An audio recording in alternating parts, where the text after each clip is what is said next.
We visited facilities in Harlingen, McAllen, Brownsville, and Port Isabel, and had the opportunity to meet with representatives of the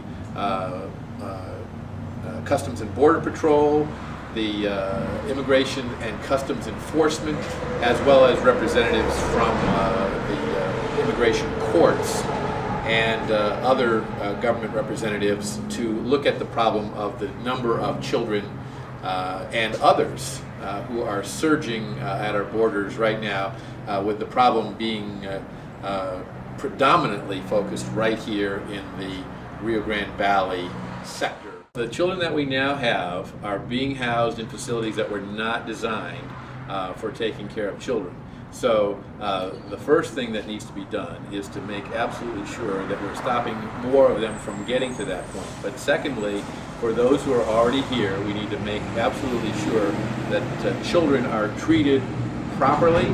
But I'm not sure the proper thing is to reunite a child with a parent who's paid thousands of dollars to a smuggler to send that child on a dangerous journey where they're subject to all kinds of harm. So it may be that there would be another responsible party that should receive them, and that also would send the message that this is not an effective tool to use for families to get their children to the United States.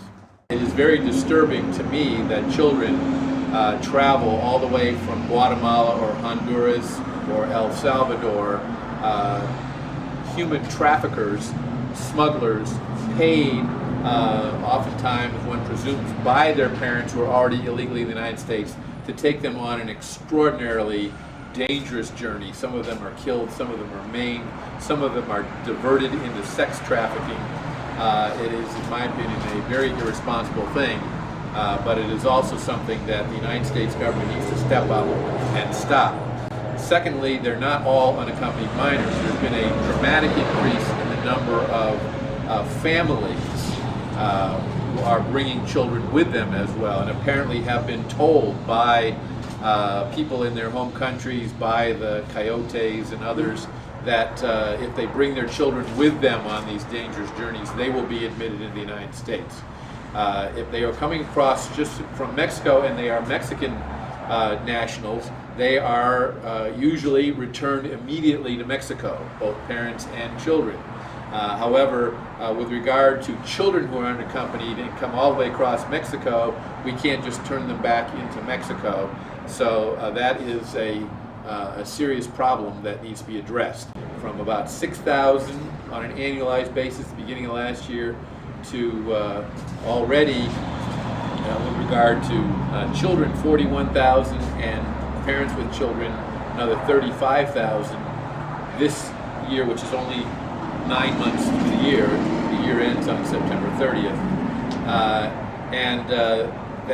That surge is projected to continue to grow even larger unless we have measures taken at every step to enforce our laws, both within the United States, and not use the concept of prosecutorial discretion as an exception intended for the really hard cases. Now it's actually swallowing the entire rule and is being used in so many cases to simply let people come on through. First of all, the president needs to be very firm in saying that people who come here are not invited into this country, and that the steps that he has taken thus far to use the concept of prosecutorial discretion will be discontinued and will not be applied to people who are arriving here. Secondly, he needs to work with the governments of these countries to obtain greater cooperation, and that cooperation is attainable, I believe, to make sure that the children never leave here or are intercepted before they get here and not allowed to reach our borders. The president would work to make sure that these children don't leave their country, can't get across the southern border of Mexico with Guatemala, are not aided in getting through Mexico. All of those things would help to stop this problem as well. But they also could step up their efforts to make sure that children and parents are repatriated to their home governments, to their families in their home countries as rapidly as possible, instead of simply having them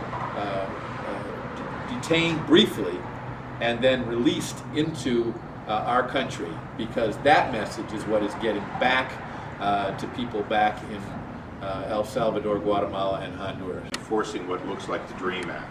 And that's what's been heard throughout South and Central America. That's what's causing this large influx of children.